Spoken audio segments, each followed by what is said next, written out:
Hey guys, welcome back to my mini class on how to start any instrument from scratch. How can I possibly be offering one blanket secret to help anyone become a rock star on any instrument, whether it's the violin or the guitar or the trumpet, piano, nose flute? What do all of these instruments have in common? And what do you have in common with every rock star or virtuoso on the planet? Well, when it comes down to it, if you're going to play any instrument at all, you're going to be using your body to get the job done. And if you've been blessed with the ability to walk and talk, have two healthy arms, and the desire to play music, I'm going to go ahead and put you in the same talent category as most of the performers that we look up to. Boom! I'm using my violin bow and my magical xylophone powers to make it so. I want to stop here for a moment for a side note.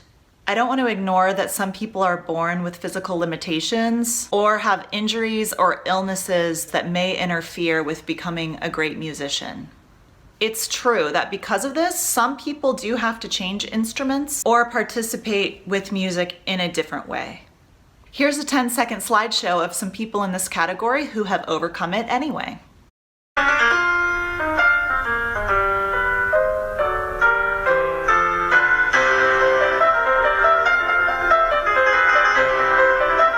Next week, I'm going to talk a little bit more about the topic of overcoming obstacles. But for now, we've established that playing an instrument or even singing is a physical skill and that there's no inherent difference between you and your favorite performers. Now think of another physical activity that we all have in common.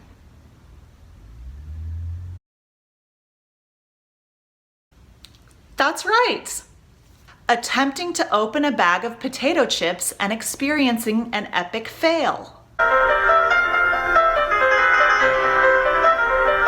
Or here in Southern California, it would be a bag of kale.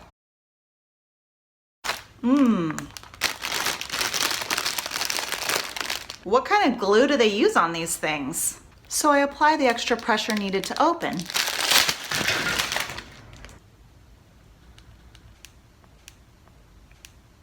Kale everywhere. Many of you know this doesn't only apply to bags of kale. It also applies to boxes of kale. Lift here. Or in most places in the sane world outside of California, it would be potato chips.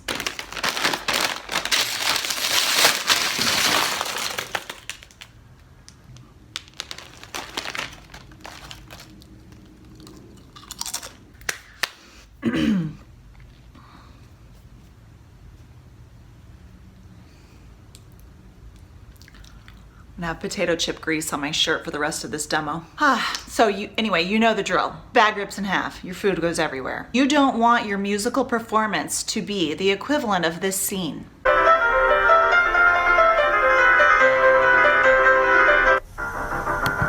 When you have extra tension in your body, you are like that glued shut snack bag. You have to be relaxed, like an already open chip bag, so that you can easily do whatever you want to do and beautifully perform whatever you've practiced. To be able to play well no matter who's watching, you've got to be like an open bag, already open. Some people are naturally more relaxed as their personality. I'm not one of them, can you tell? These people have an easier time learning sports or a musical instrument. I think that this is part of what helps lead to the misconception that some people just aren't talented, because sometimes we see other people getting it a little bit more easily. But everyone can develop habits to be more relaxed. It's another skill that you can train just like any of the other skills of learning an instrument. And that's why I teach it to all of my students. This is my map for learning all the skills that you need to play violin and how they build on each other. These are the foundation blocks that have to be built up before anything can sound good.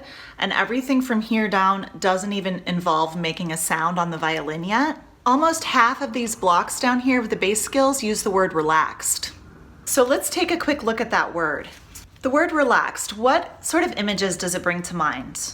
Grabbing a bikini and going and laying on the beach? A dog laying in the sun, lounging back on the couch? How the heck is that going to help us play an instrument? So I want to give you a definition of the word relaxed that you can use as you train yourself to play an instrument. This is going to give you an advantage over everyone else who doesn't think about this. Relaxation is using the minimum muscle tone needed to get the job done. Try this simple exercise so you can feel what I'm talking about. Cozy yourself up to a desk or any surface, and then press your fingers on top of the desk with some extra tension. Just push down a little extra hard. Now try to move your fingers one at a time. It's kind of awkward, obviously. You're pushing down, so if you want to lift one up, it kind of goes flying all the way up. It's also easy to see how this could make life more challenging on any instrument, guitar, piano, violin. Now place your fingers on the table again as hard as you can, but this time before you move them, take a moment to release the extra tension. Just use the minimum that you need to get the job done, which in this case, the objective is to have the fingers on the table. And now let your fingers fly. Easy peasy. Just like this. The fingers are an obvious example, but extra tension anywhere in the body can interfere with your progress and your performance. Violin is less forgiving than some of the others. Extra tension can even keep you in screeching catland forever.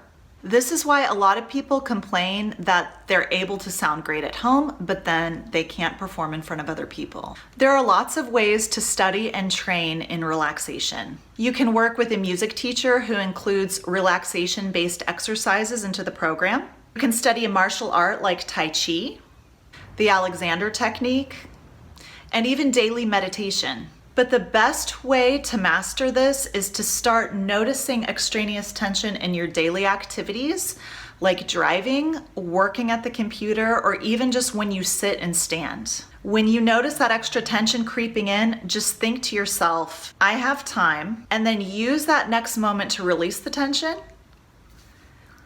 and then go on with the activity.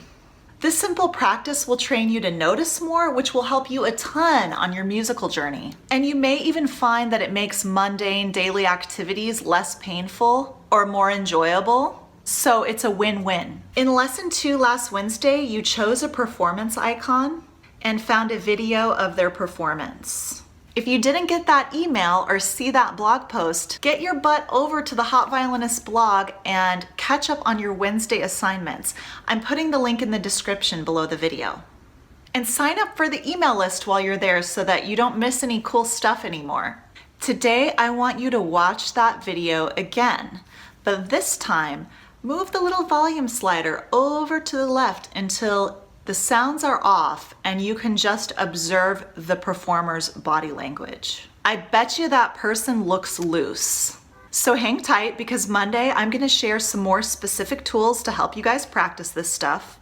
I may not be able to contact you if you've only commented on the YouTube video, so check out those links in the video description, both to the email list and to the blog post on these class topics this week. Plus on Monday, I'm gonna be sharing some free resources to everyone on the list, some PDFs, some ideas to help keep you going and stuff like that. Your homework this weekend is to pay attention to when you do things and see if you can identify extraneous tension in any of your activities. I hope you can make it over to the blog to let me know what you found out and sign up for the email list. The link is also in the description below this video, so that I can send you all of this stuff on Monday. Bye guys.